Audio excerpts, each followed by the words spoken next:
Le premier livre des rois, chapitre 19. Akab rapporta à Jézabel tout ce qu'avait fait Élie et comment il avait tué par l'épée tous les prophètes.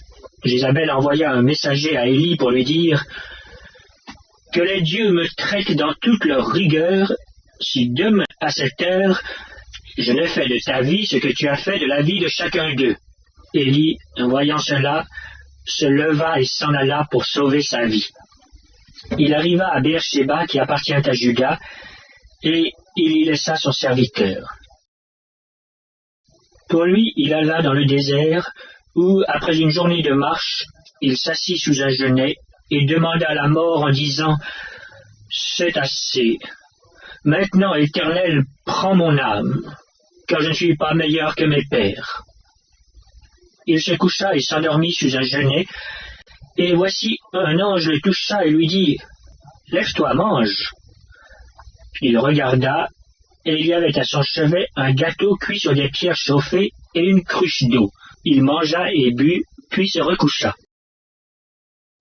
L'ange de l'Éternel vint une seconde fois, le toucha et dit « Lève-toi, mange, car le chemin est trop long pour toi. » Il se leva, mangea et but. Et avec la force que lui donna cette nourriture, il marcha 40 jours et 40 nuits jusqu'à la montagne de Dieu à Horeb. Et là, il entra dans la caverne et il y passa la nuit. Et voici la parole de l'Éternel lui fut adressée en ces mots. « Que fais-tu ici, Élie » Il répondit, « Je déployais mon zèle pour l'Éternel, le Dieu des armées.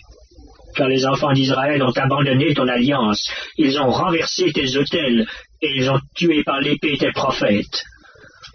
Je suis resté, moi seul, et ils cherchent à m'ôter la vie. L'Éternel dit, sors, et tiens-toi dans la montagne devant l'Éternel. Et voici, l'Éternel passa. Et devant l'Éternel, il y eut un vent fort et violent qui déchirait les montagnes et brisait les rochers. L'Éternel n'était pas dans le vent. Et après le vent, ce fut un tremblement de terre. L'Éternel n'était pas dans le tremblement de terre. Et après le tremblement de terre, un feu. L'Éternel n'était pas dans le feu. Et après le feu, un murmure doux et léger. Quand Élie l'entendit, il s'enveloppa le visage de son manteau, il sortit et se tint à l'entrée de la caverne.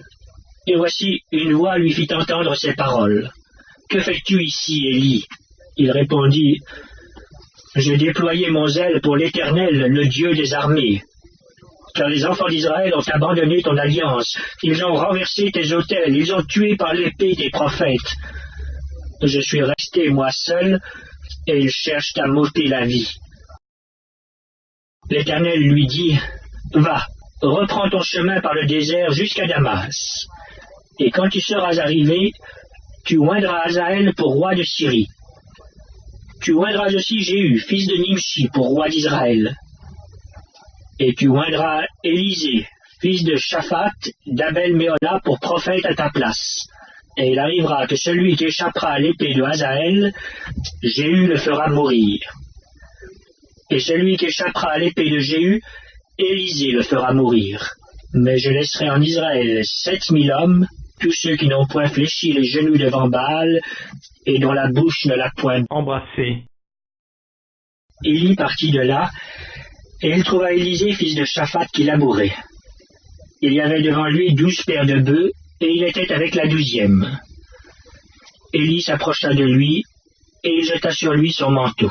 Élisée, quittant ses bœufs, courut après Élie et dit, « Laisse-moi embrasser mon père et ma mère, et je te suivrai. » Élie lui répondit, « Va, et reviens, car pense à ce que je t'ai fait. » Après s'être éloigné d'Élie, il revint prendre une paire de bœufs qu'il offrit en sacrifice.